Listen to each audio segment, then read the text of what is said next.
movement as a hypermobile person can be a little challenging to navigate. I have a few suggestions of things that you might consider if you do have some hypermobility, which everybody presents very differently, right? There's a spectrum of symptoms, how it manifests for you. But if you tend to be bendier in some areas of the body, these are things to consider. Now, hypermobility is generally a laxity in the connective tissues of the body.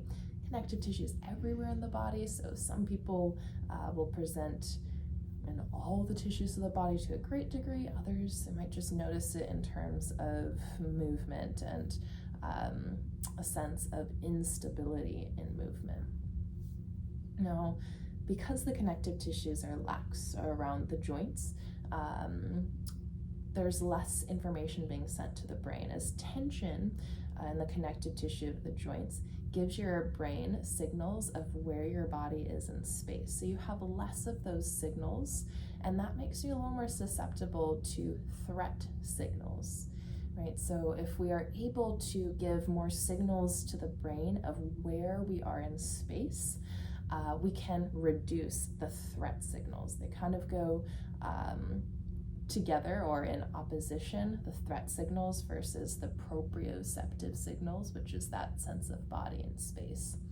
So ways we can increase this proprioception in movement as a hypermobile person is bringing more feedback to the nervous system, bringing more tension into the body.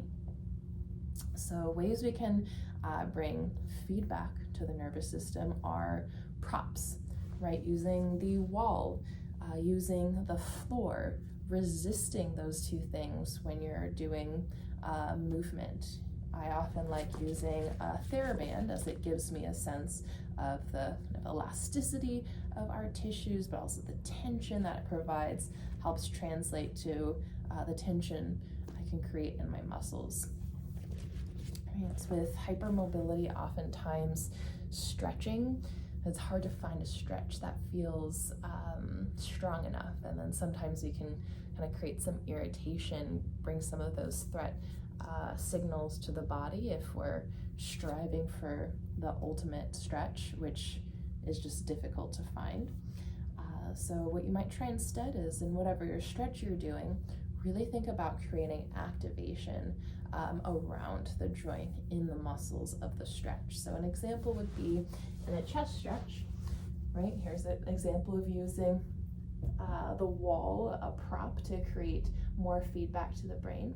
Instead of just sinking into the stretch, I'll press my palm into the wall, right? Feel the muscles in the back of the shoulder, muscles in the front of the shoulder working, really trying to hug all the muscles towards the bone I can, and that's giving more tension, more signals to the brain of where I am in space to decrease the level of threat.